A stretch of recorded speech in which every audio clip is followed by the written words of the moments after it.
Actually, I think sorry. I should say this.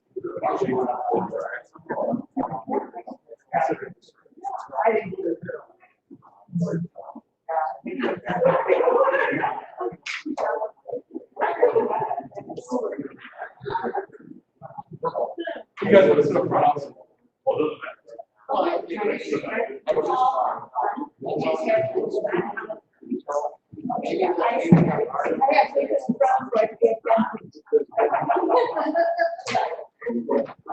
Okay, I need to make an announcement because we are going to be live streaming this to YouTube. So it's really important, especially with your mask on, that you talk into the microphone or the public won't be able to hear you and it won't come across through the recording. So please use your microphones tonight. Thank you.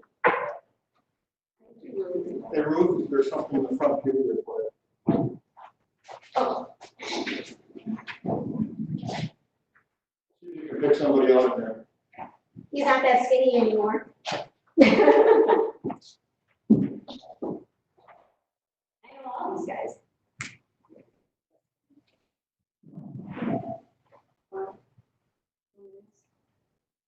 I can't see.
Hi, Brandon. How's it going?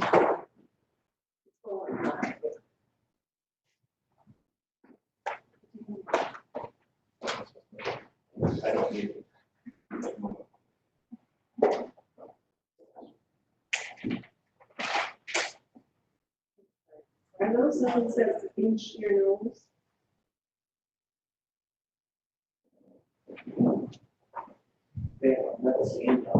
Do they? Maybe that's the next glasses. Okay. I'll try to do this. Okay.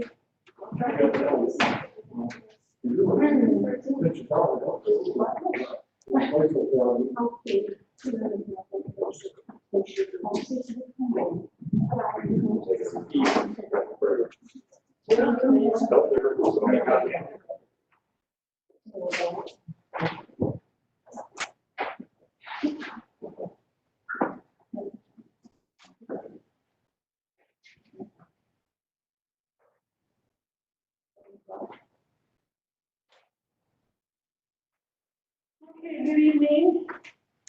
We call the county board, the meeting to order. Sorry. All right, Lindsay will do roll call. All right, so we have Montevideo, Here. Eckstein, Here. Jarvis, Here. Malata, Here. Camp, Here. Kirschner, Here. King, Here. Lauer, Here. yeah, Here. Tim, Here. and Waito. Here. Okay, thank you. We'll stand for silent prayer and the pledge of allegiance.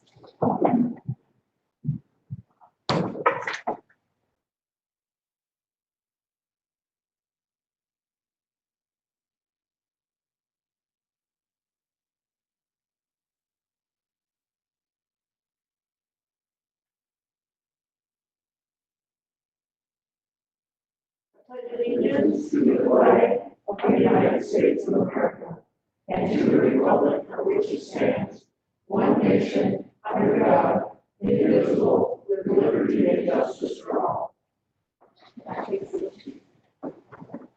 May I entertain a motion for approval of the agenda as printed?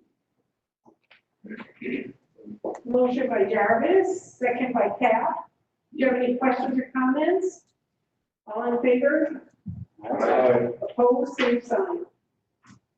All right, now we need approval of the minutes of the April 21st, 2020 organizational meetings. So moved. Motion by Mr. Wado. Second by Mr. Bonfiglio. Any questions or comments? All in favor? Aye. Opposed, same sign.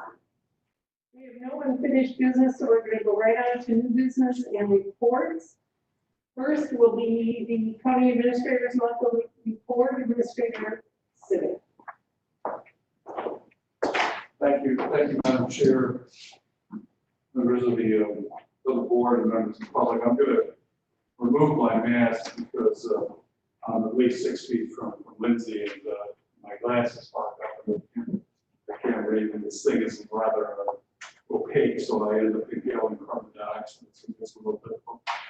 First of all, obviously we're at different times, which is why we're here, we're socially distancing and we're wearing masks because we're in the middle of a public health emergency. So that's what's taking up most of our time here in the county.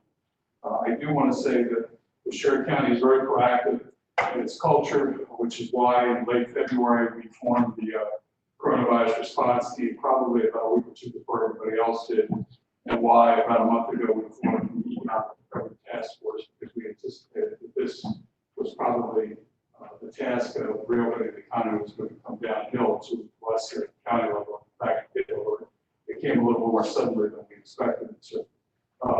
Essentially, I have a public health officer, Patty Leffall, in the back of the room. She'll be coming up in a minute. But we're at 7 cases right now because of the Wisconsin legislature versus Palm and others. There is no state regulations or no state safe for home order. So the authority or monitoring for reopening the economy has fallen to counties or cities with public health departments. Last week we had a meeting of the economic recovery task force.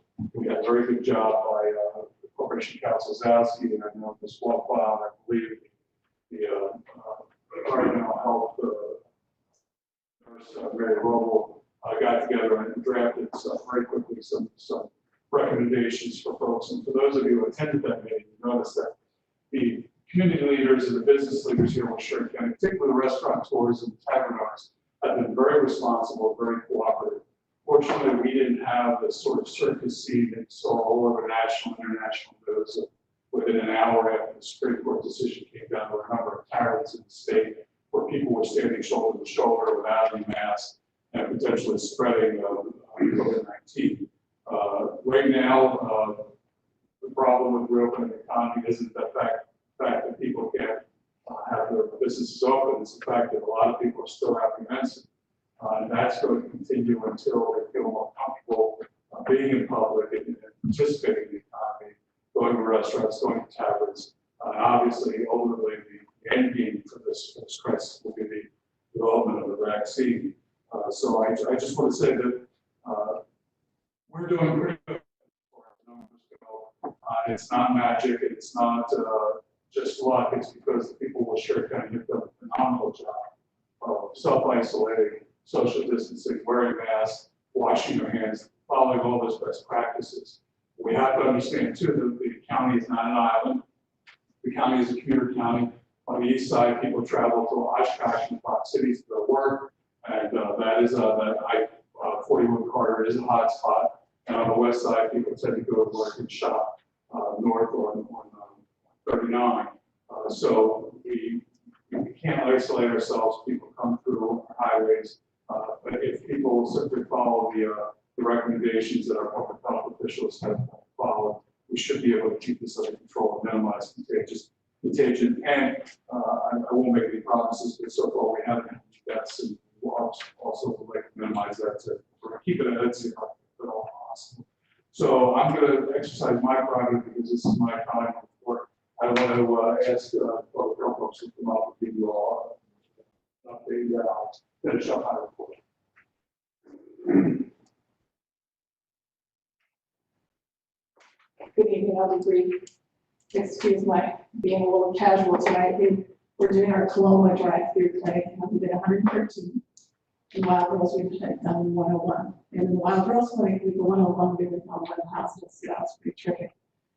So as Mr. Civic has said, we have 7 total positives. 4 of those are well recovered. So the 3 are still relatively new, although out of those 3, one is already back to work. So they're doing really well. And we're just working up the other 2. So we have one person was hospitalized out of everybody. Otherwise, everybody's been doing pretty well. So as we talked about when we had our community group of people that came together for Rally to Share, which is our economic recovery, we've asked people from 13 sectors to come together. So it's like schools and businesses, small businesses, large businesses, the big community. So there's 13 different groups that we said, please come talk to us, tell us what you're thinking, tell us how you think you would reopen. Tell us what your associations are telling you, and let's see if it fits with the public health principles, which you have heard over and over and over again. So thank you to everybody who wore a mask tonight. As to tomorrow, it's going to be required to wear a mask to get in this building, and that includes the employees. And so when there's interaction between public and employees, and there is interaction at any public meeting or any large group meeting, I even do it with the public people in the room. If you're not spaced far enough away, masks are what we're trying to do. When we wrote those rules for, not rules, for recommendations, because we can't write orders. So when Governor Evers stuff all was considered gone, I have the right to do certain things as a health officer. If there's communicable disease, we really, in general, have always dealt with that on a one-to-one basis. So like someone has TB. And then we can, as far as we have to, we can even place in the jail if we try not to do that. It doesn't go over real well, even to the sheriff. But when it comes to a large community, it's very hard to control people. As Mr. Civic said, our numbers are not bad. And we're continuing to prove that, I believe, in doing the testing that we're doing to show that it's here, but it seems to be pretty low level, guys. And that's probably because of all the good work that everybody has been doing, we want it to continue. We open things up to what would probably be like phase 2 of the bounce back, so that there could be a little more activity. We really want our economy to come back. At the same time, most people have a really good sense of what they should do. Most of the businesses, many of them have said, thank you for doing what you're doing, and some are not happy with me. It's like, you know what? You've been listening to this for a long time. Personally, you have to make a choice. It's always first your choice. Do I walk in that place? Do I wear a mask in that place? Don't expect that everybody else is going to take care of you. You take care of you, and then you take care of everybody else by wearing a mask, and also staying 6 feet away. So many businesses are doing a terrific job trying to protect themselves, their customers, and their employees.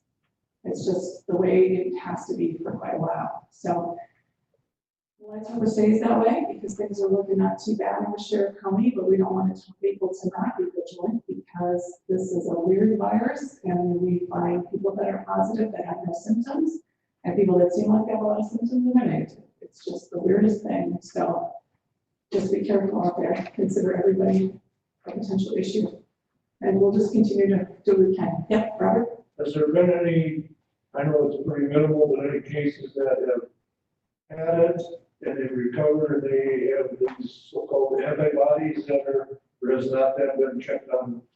I have one person that has gone through that. It's not a typical thing to have happen. What there is an encouragement out there for somebody who has recovered from COVID to consider giving plasma. Because people that are really bad off, you have a possibility of transferring their antibodies to them and potentially helping them back. And so because we haven't had a lot of cases and it has been really long, I only had one person that qualified for that. And they did indeed have antibody testing and came back positive. Now, the thing with antibody and antigen testing is it really needs to be specific for COVID-19.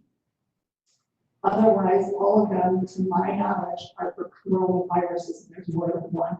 This is just one type. So, but then again, if you had that done and it said no, then you didn't have any of that, including 19. But if it said yes, it could be quite a few of them. They're working on that now. That would be wonderful for the future. Many people, that's what they're really looking for and need. They need to know, I was really sick in January, I was really sick in November, did I really have that? We're still questioning whether your immunity lasts and it can get it back. Pretty unknowns. We do the best to go with what we know. It's, you had a question? I was curious why, maybe it's a better question for Ruth, but, some of the southern counties, the county government health officers, there's certain rules that they could enforce. It kind of depends where you're going with that, because I did get questioned by some people, why didn't you do what some of the other counties did and extended the order? And the reason we didn't is because Ruth is so smart. She knows that I don't have the authority. And they ended up rescinding their orders because I couldn't extend that order because it was not lawful to extend that order and not under my powers. So what we're capable of doing is recommendations. Now, I don't know if that answers what you were looking for. It does. I'm guessing that, the city could do it. Because Yeah, want to come, there's, yeah, why don't you just answer that? The city potentially could maybe do something under its own rule. It can't do anything under 252 because you don't have a public health department. And chapter 252 is related to public health departments. Now, we can write some orders. We're looking at the possibility of revising our ordinance. The issue is enforcement. So we cannot criminalize things. So that was part of the problem with the state's order is that under the public health thing, under a rule, they wanted to make it a criminal penalty where they could imprison people. And the Supreme Court clearly said that you can't do that under your rule. Under chapter 252, we do have the ability to have an ordinance for health violations that is a civil ordinance. So it would be forfeitures, basically writing someone a ticket. Right now, we do have an ordinance under that section, but it relates more to breeding places of vermin, dilapidated buildings, those kind of human health hazards, not necessarily disease. And so because we've always treated disease as, I know you have it, so I'll isolate you and take care of the problem. We've never had anything that's been this widespread that we don't know how to control. So we would have to revise our ordinance to enforce it under that and have some kind of enforcement penalty. But again, it would just be a ticket. It would not be jail. So we decided that because we were getting cooperation, that we would go with recommendations and then start looking at our ordinance to see if there was something that we should tweak if this was going to go on for a long period of time. Now, cities do have more ability to do things than counties because the counties are very specifically an arm of the state. And the only thing that we can do are things that they tell us we can do. And they also go so far as to say, even if we don't tell you what you can do, if it is something that affects the entire state, you can't regulate it because it's a statewide issue. So the city possibly has some options, but not under 252 because you don't have a city health department.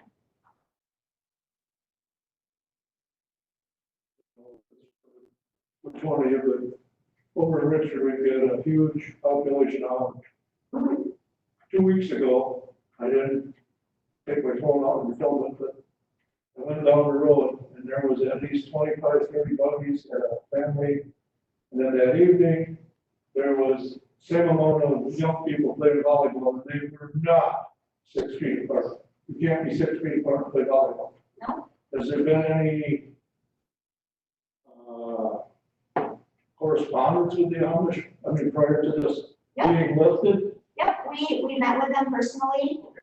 Judy's been in contact with them on a regular basis, Judy from the health department, giving them some kind of guidance. And now, of course, it's just recommendations at this point in time. But yeah, we talked to them multiple times. In fact, Judy, Norm, myself, Mr. Civic all went and met with them one time. Mr. Kirschner was there. they were very receptive to some things. Some things they also indicated would be very difficult for them to do in their traditions. So, I guess I'm not surprised, but yes, they have had education. Because I was told that, well, why do you care? Because they don't associate with the rest of the county. I said, they don't do what? They have their greenhouses, their bakeries, their dental vent stores. They absolutely do intermingle with the county and people from outside the county. Yeah. So I was just curious if that was addressed. The mentioned for quite a few Sundays, they didn't have church.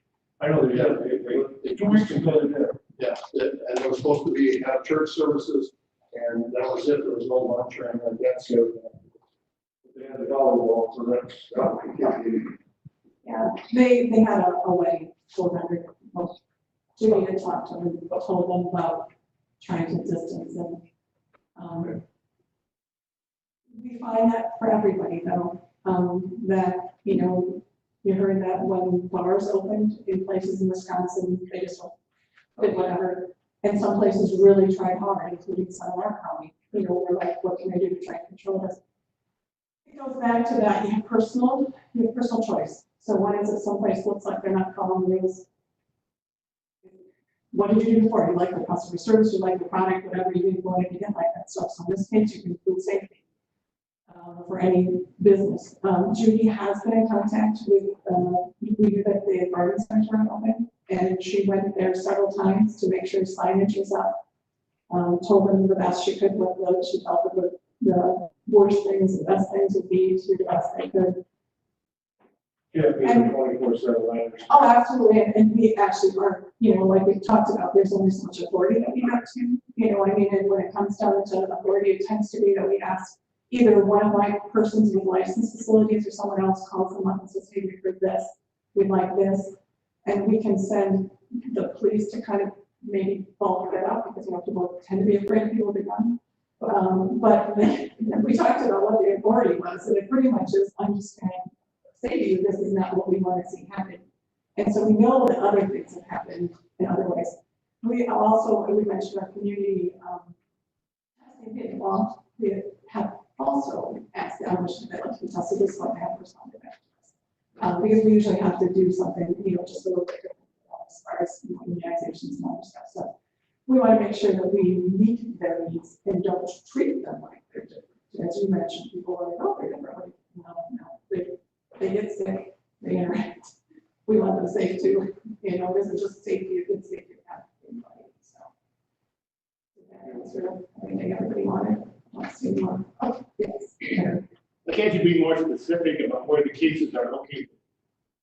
Because of rules for individual, I can tell you sometimes where the town is, but sometimes if it's only one case in a town, people can figure that out pretty fast. So the HIPAA rules, where either confidentiality, I should say, more than HIPAA, is that if it's less than, like if you had more than 5 or 6 cases in a place, you could say that there's cases in Red Granite.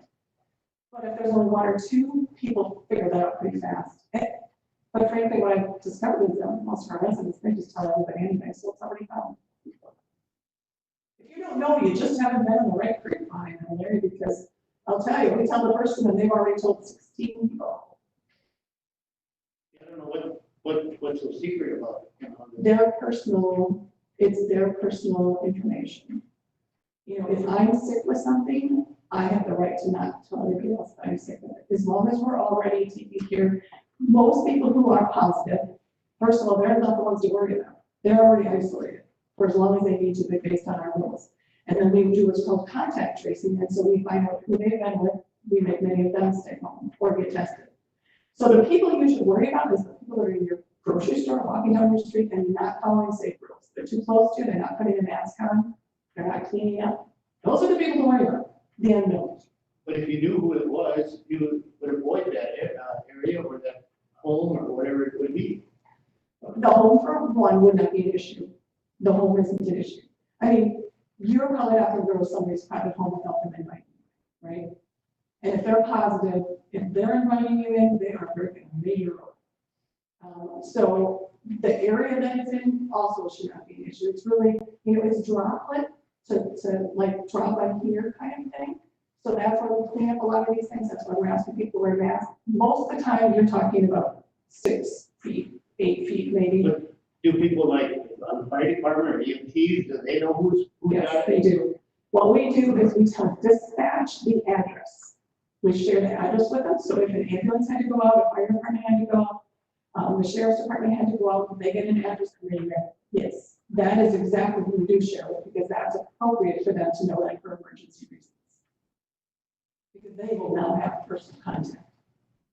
That will tell.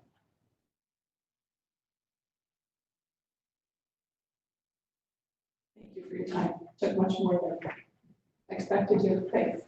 Thank you, Ken. Just to piggyback on what was said, as far as enforcement goes, and I know there's concerns about that, and I think our law enforcement officers would probably agree with me. The fact that we live in a civilized, law-abiding society isn't because we have a cop on every corner watching people. It's because most people voluntarily comply with the law. And that's what we've had here. People have complied, it isn't necessarily law, but they comply with best practices as far as hand washing, social distancing, masking. And the way we portray this to our community leaders and our merchants is, this is in everyone's interest. It's not just in your interest for your personal health, but it's in your interest for the community's health and also in the interest of the community's economy. You don't want to go crazy like some of those rogue bar owners did after the decision came down, pack everybody in, you pack in, and grab as much cash as possible, because what will happen is you'll have an outbreak of contagion and then everything will be shut down. And it will actually have a situation that's even worse before. So we're doing this gradually in order to maintain control so that we don't have to backtrack and shut it down from a public safety standpoint. So the other thing I wanted to mention is, and I forgot to mention that I'm slightly out of uniform this evening, and I wanted to go ahead and promote this this afternoon. I picked up the shirt. I got it from the Final Cut Apparel, which is out in 73 west of town. They are selling these shirts, and they're selling sweatshirts as well. And if you buy them, you have to order them, but if you buy them, the purchase price, part of that will go to assist any local business that maybe wants to support, because a lot of our local businesses are hurting real bad. Even those that are opened up are really struggling and probably will for some time. Unfortunately, I hate to be a bearer of bad news. I expect that some of them will not be coming back, which will require us to have a long economic recovery and rebuilding of our community, because our merchants are an integral part of our community. Back to non-COVID items, the county is still operating as it normally is. I told this to the executive committee last week. It really is remarkable how well things are going.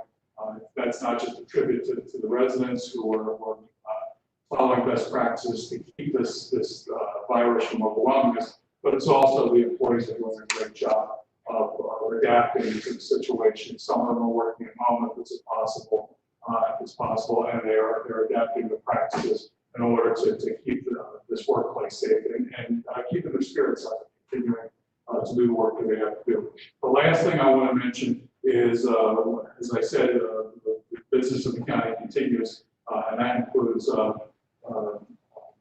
new directors, new employees coming on board. I'm sure most of you know, in fact, I'm sure all of you know, that our Parks Director, Scott Shipman, is retiring after 31 years of dedicated service to the people of Sheridan County. Scott's not here tonight, but he's kind of he's a little bit more shy, and he's not somebody who loves the limelight, which is the reason why our parks are in such pristine condition, because he focused on those things. But we've gone ahead and hired a new Parks Director, and I want to thank Supervisor Eckstack, who was on the interviewing committee. And that person is here, this Kevin Beam over here, the little guy over here in the corner.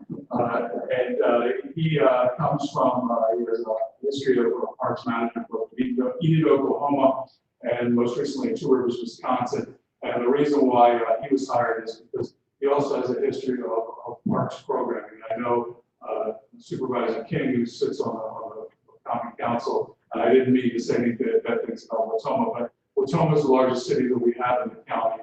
And traditionally, cities provide parks programming, but because we don't have a large city in this county, we really lack in that sort of parks programming. And Mr. Beam has worked on that in different communities. And these are things that we can provide our community without spending a lot of dollars to enhance the quality of life we have here, and also enhance that economy, which we desperately have to build for visitors and tourists. So I don't know if Kevin, if you want to say something, or why don't you come on up and introduce yourself. I will remove my mask.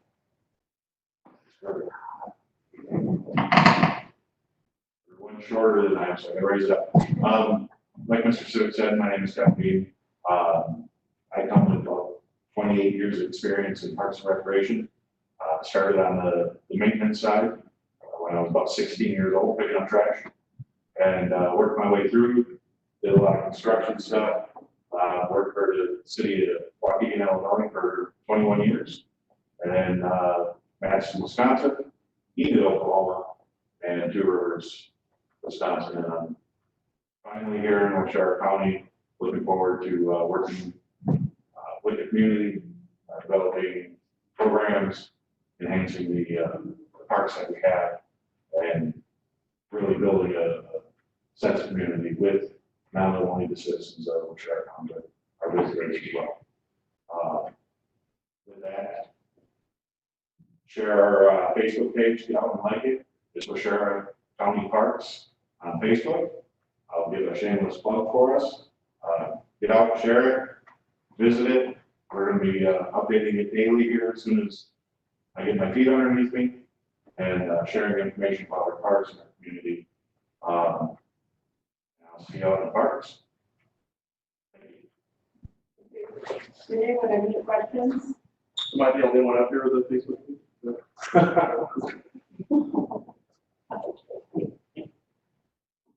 Thank you very much. Kevin. That's all I have. Thank you. All right, thank you very much, Mr. Stewart. Next, we have the Sheriff's Department annual report, and Chief Deputy Jim Leeds and Lieutenant Ryan McElroy are going to be in this board, and I kind of promised Mr. Leeds I wouldn't give him a hard time, but I'm afraid. I understand that things are correct. Good evening, for those of you that don't know me. I'm the Chief Deputy for the Shore County Sheriff's Department. I took over for Chief Deputy Olson on retirement in January. I was a recommendation for the sheriff, and I'm offered. I graciously accepted the position and enjoying the new challenges that come with the new position.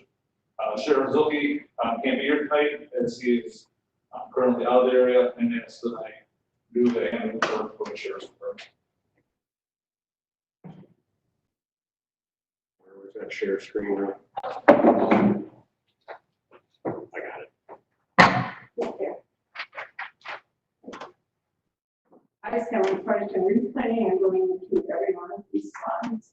Not on the big one. Okay. No, not that. We have a condensed version. Okay. Maybe.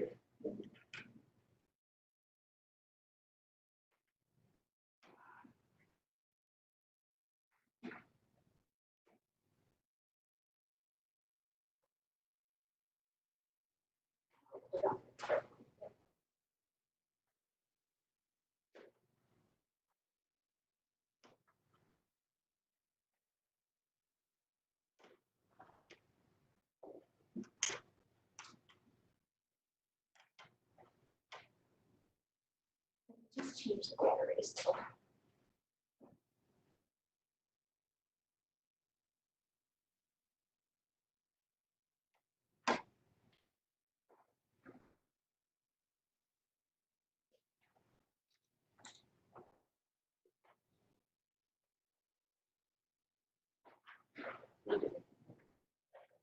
All right, so for 2019, the command staff was Sheriff Zilke, Chief Deputy Olson, Field Administrator was Heather Whittick, Patrol Lieutenant was Stacy Vaccaro, Lieutenant McElroy is Communications Lieutenant, and Dan Jasinski is the Lieutenant for Courthouse Security. He had 55 full-time positions plus 4 part-time courthouse security positions.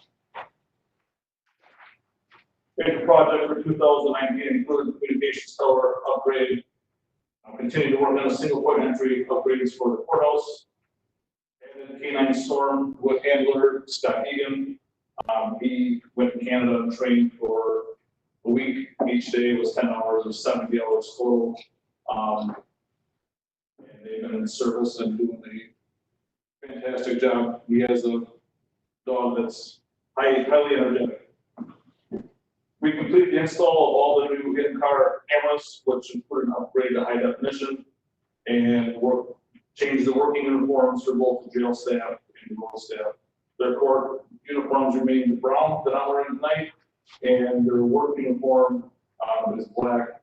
We found that it's a little less expensive for them, and when doing searches and dealing with vehicle stuff, it keeps the uniforms not showing as much dirt grease.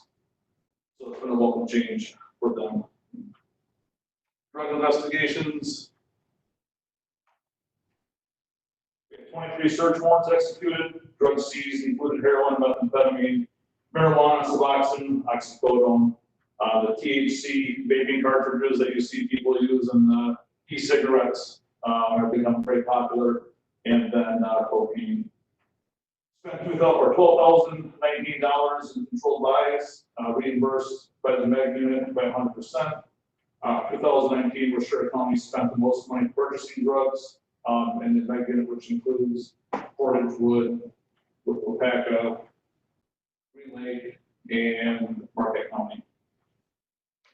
Drug Task Force awarded additional grants to fight heroin for 2019, and opiates, meth epidemic totaling over 180,000. We're also seeing a rise in meth with the strict enforcement on heroin as hard as they went after that. With penalties, people switch to selling the methamphetamine because you don't have as many overdose deaths as they had with the heroin and the ramifications that came along with that with the reckless deaths.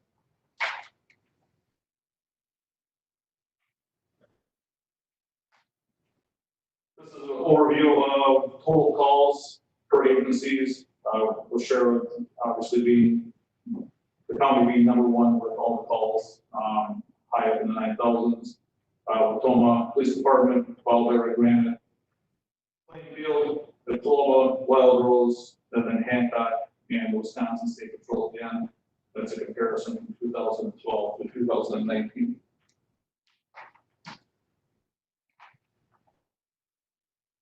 Average log calls per day have been pretty steady, except for the anomaly in 2015. For 2019, we averaged 24.97 calls a day. Paper service for 2016 or 19, there were 699 papers served for the revenue of 21,185, which is up slightly from 2018's numbers. Our total call volume, including everything that comes into the office for 2019, was 49,870 calls, which is an average of 137 calls a day. Administration calls, which are basically non-emergent calls, total 43,207 calls. We averaged 6,663 911 calls for 2019. Which averages out to 17 per day, and our emergency medical dispatching received 1,741 calls, which averages 4.8 calls per day. For the jail for 2019, we booked in 1,905 inmates. 805 of those were males, and 300 of those were females, which is down a little bit from 2018's numbers and up. Inmates booked on felonies was 167, misdemeanors was 675. Our average daily population for the jail is 83, down 8 inmates from last year. Busy days are Mondays and Tuesdays between 2 and 5 p.m. Traffic crashes for 2019 was 532, which is nice to see it down a little bit from 2018. Property damage crashes were 450. Injury-related vehicle crashes were 79, and we had 3 fatal accidents for 2019. The graph showing the trend from 2012 through 2019 on both traffic stops and accidents.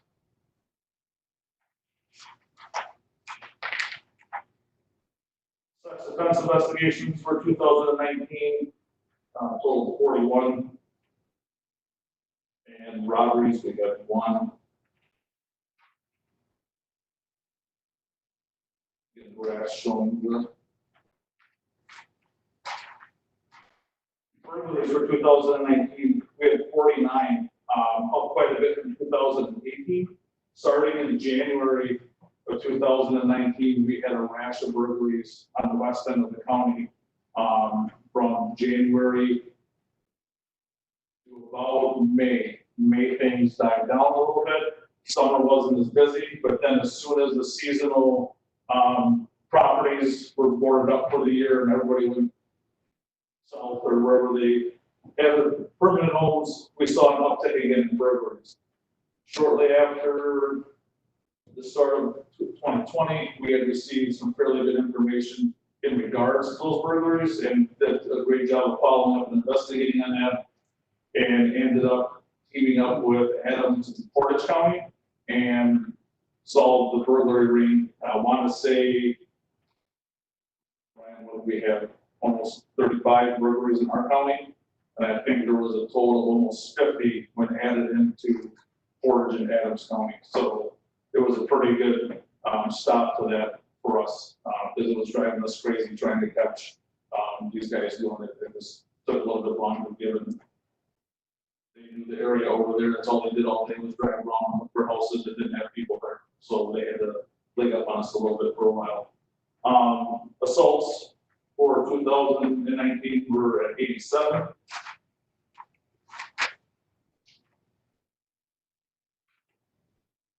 Graph showing the burglaries. Suicide threats for 2019 were at 43, and the actual suicide attempts were at 17. Domestic abuse cases were on the rise in 2019, starting at 81, or having 81 of them. It started out for us kind of horrifically in January. We did have a homicide, suicide case in January on the east end of the county. It was siblings that lived together, argued for many years and hit a boiling point to where he killed his sister and killed himself after starting the house on fire. Disorderly conduct court cases for 2019 were at 236, which is up a significant amount from 2018. Graphs again showing or outlining the number increases. Our agency assist cases were at 512. Those included everything from the municipalities to state patrol, assisting other counties that needed our help in investigating other crimes or suspects that might be in our area. In our emergency detentions, we're at 48.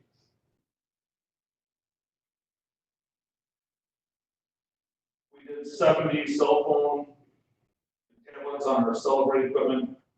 For those that are in attendance that don't know what Celebrate is, a few years ago, the county made the commitment to purchase Celebrate equipment for downloading cell phones. It's a great investigative tool for us. Everyone's life is on the cell phone anymore nowadays. It seems like, I don't even know if many people have computers anymore. It seems like my kids spend the majority of their life looking at their screen.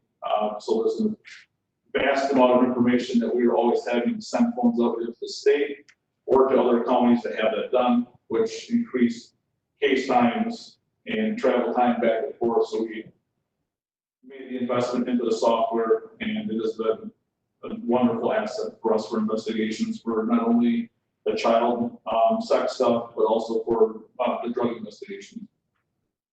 There were 17 drug recognition examinations. Of the drug recognition, we were top 10 in the state. 8 of the 17 examinations showed marijuana impairment, 4 of the 17 examinations showed multiple drug categories, which could be anything from opiates to cocaine to methamphetamines. Any questions? How are things now? I mean, with the whole COVID thing, are you seeing a rise? You know, this weekend's gonna be a great test. I can tell you, Easter weekend, I spent more time at the office than I did at home. That seemed to be a crazy weekend for whatever reason. I don't know if it was the first holiday and people couldn't all social gather or what that was, but it seemed like my phone was ringing every night after midnight. I'm a little scared for this weekend. I'm not gonna lie. There's a lot of people around, and I just don't know how crazy it's gonna be. So I have prepared to camp out in office if need be. But hopefully that's not the case. But we have seen an uptick in calls and referrals to the district attorney's office. For whatever reason, the last 5 days have just been crazy. I hope that isn't the barometer for this weekend. Have the traffic, accidents been down, seeing people are supposed to stay at home or whatever, have you noticed a big or significant? Yeah, it's been quiet, up until the last week or so. I mean, it seems like since the order has been struck down, that there's more traffic, but I don't know if it's because of that or because the weather's been so nice and people are just sick of being in their houses. So, or it could be a combination of both of those. But I guess we'll find out for sure this weekend with everybody camping and different activities. Any questions for? Mr. King? Maybe I'm just stupid, but, could you describe a burglary as something that is a break-in when there's nobody present?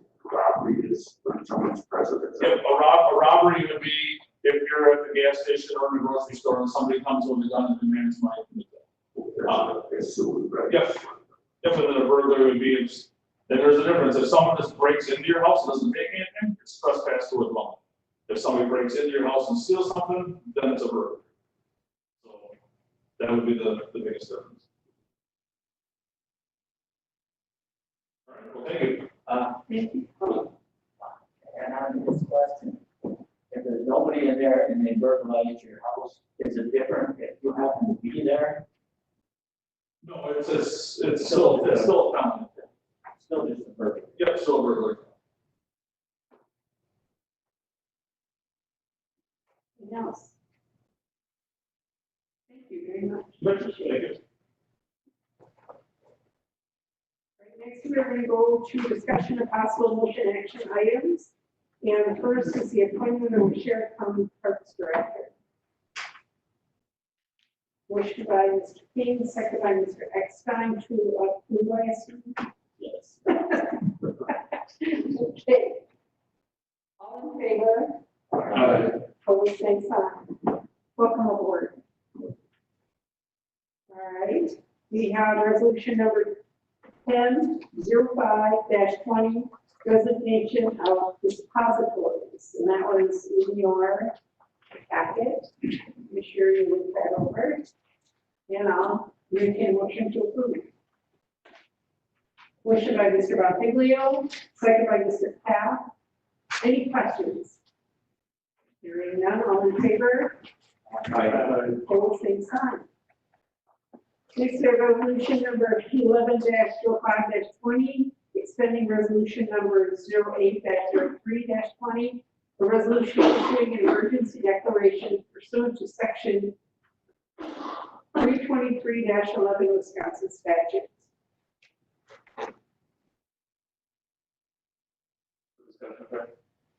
First motion, then discussion. Motion by Mr. Bonfiglio. Second by Mr. Lauer. Okay, now we can have a discussion. There's like two parts. One, we give like carte blanche authority to Bob. And the second part is that we we as a group don't have to be in person if we don't want to. And I just don't know if that's appropriate, given our team members here are coming into work every single day. So I don't know if we can make a motion to amend it, and strike that part. People are gonna come every single day and support the county, I think it's appropriate, I think as well. Well, the second part isn't that you don't have to do your work, it's you have the option to stay remote. And not that I appreciate you saying good things about these boards, but we do have to go to work from home. And that's done to thin out the number of people in the building to minimize the risk of contagion. So I don't know if the board members are getting lost. Free of anything. And actually, it may be something that we end up continuing because we have had some situations where people aren't able to stay because of something else. Well, it helps me probably more than anybody. Yeah. Sure. I just want to make sure that it's not seen as something. Like we expect them to come in and, again. So are there any other questions or comments? Hearing none, all in favor? Opposed, same sign. Next, we'll go to resolution number 12-05-20, amending resolution number 19-7-19, capital improvement plan 2020 through 2024. I entertain a motion. Motion by Mr. Lauer, second by Mr. Piasky. Now, is there any discussion?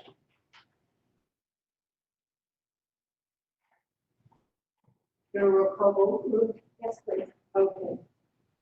Then we will have a roll call vote.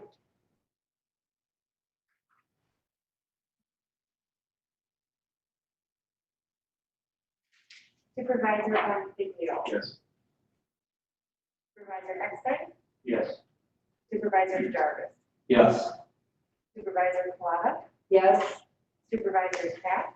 Yes. Supervisor Kirschner. Yes. Supervisor King. Yes. Supervisor Lauer. Yes. Supervisor Piasky. Yes. Supervisor Tim. Yes. Supervisor Waddle. Yes.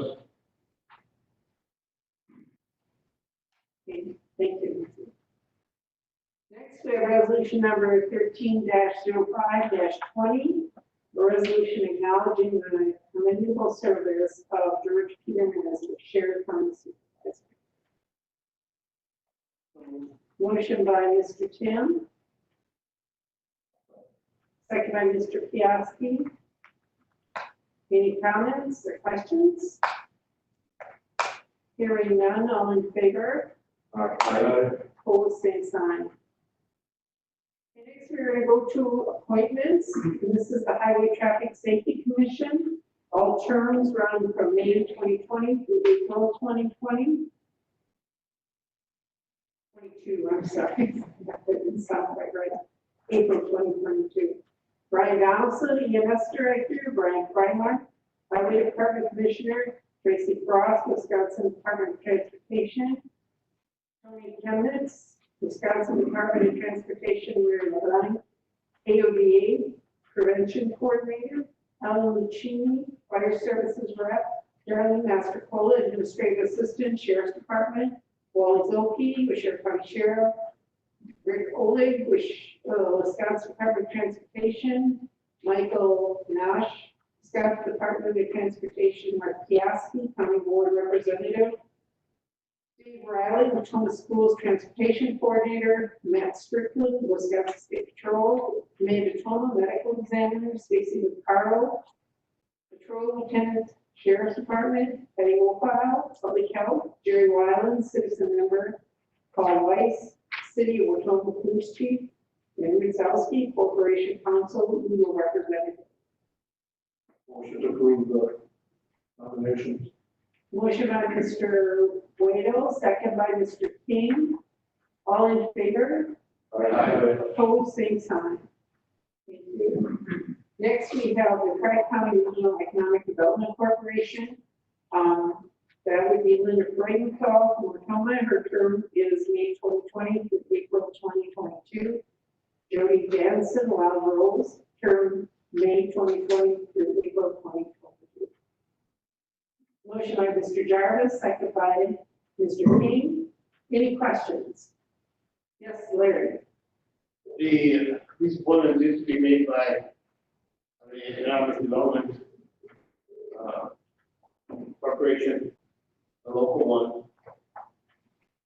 And I understand these are made by someone else. Yes, they are not made by the local economic development. They're approved by that, by the local. But these appointments are from myself and Mr. Siddell.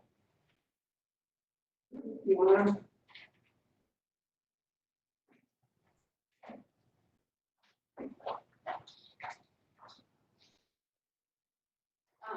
The current trustee bylaws say that the local economic development corporations are supposed to consult with the county board on nominations, and then the county board actually affirms them, is how it goes. Okay, so these came from the, I believe Chair Collada had conversations with Tim Danzel, who's the current president.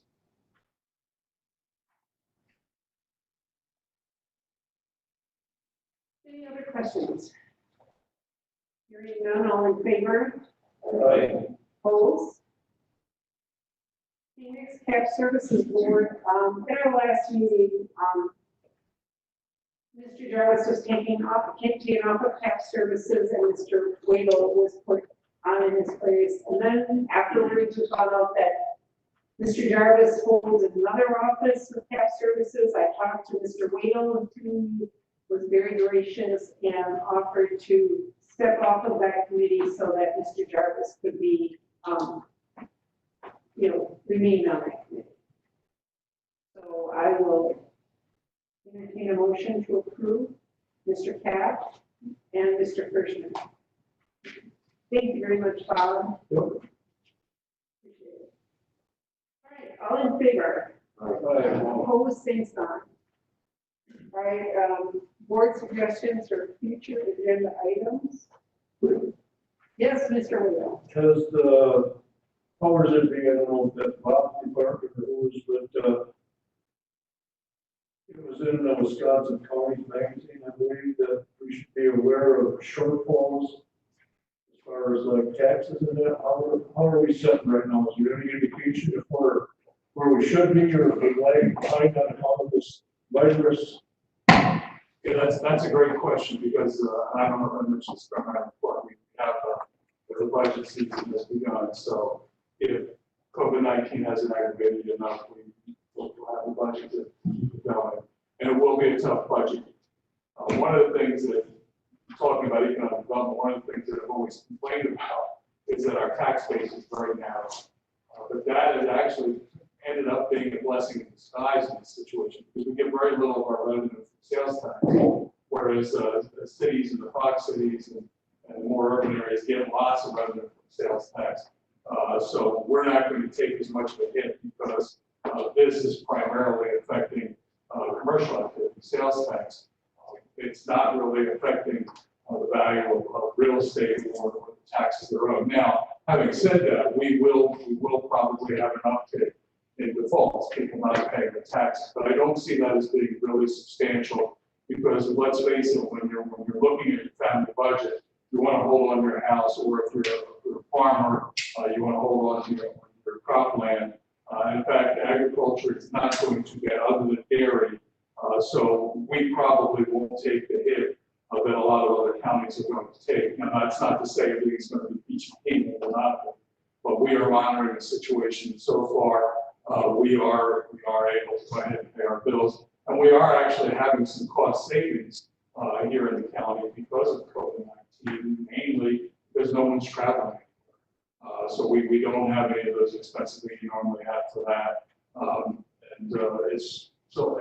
that isn't making up for the loss of revenue. But we are in a situation where we should be able to ride this out. And I'll give my little pitch, my little commercial message. The public sector is very different than the private sector. You often hear people say the government should be run like a business. And I would say it should not be because it's not a business. Because the difference between the private and the public sector is in the private sector, If you have an economic downturn, you adjust to that drop in demand for your services or goods, you adjust to that by producing less goods, less services, and you lay people off. In government, on the other hand, when you have an economic downturn, the demand for the services we provide goes through the roof. So if we lay people off and we cut back on services, what we end up doing is we make the problem worse, we exacerbate it, and we also prolong the misery that comes along with. Fortunately, what we've done is we build up, and I'm not saying we're going to dip into this, but we build up our reserves in the good times, so in the bad times, we can rely on that as a cushion if need be to maintain those services to the public. And right now, the public needs our services more than they ever did before. So I'm not going to make any promises that it's going to be easy, but we're not going to have a situation where we're going to have mass layoffs or we're going to abandon people. So you can be confident. Thank you. And then on another note, I know most of you have been on the board for several years, but Wisconsin Counties Association is putting together, with the help of the extension, let's see, webinars, and the dates are Monday, June 8th, 2020, from 9 to 1 to 10:30. And that's who we are, the UW-Madison Division Extension Local Government Center, in Wisconsin County Station. Anyway, there's one on the 8th, the 13th, and the 13th is Wisconsin Open Meeting Laws, the agendas of the minutes. June 22nd, running an effective meeting, county budgeting, and if anybody wants to attend those, I'm assuming that we can do the webinar here. And I will go out on a limb and say, since we spend so much money, or save so much money with our meetings, that we could offer for meetings for anyone who wants to attend these. And so please let me know, or let, I don't know, or I guess Michelle, and then we can register. If we register just once, we can go up here, we can come up here, do our social distancing, but you know, if you're interested in these, let us know. Okay? Anything else? Motion by Mr. Eckstein, second by Mr. Cap. All in favor?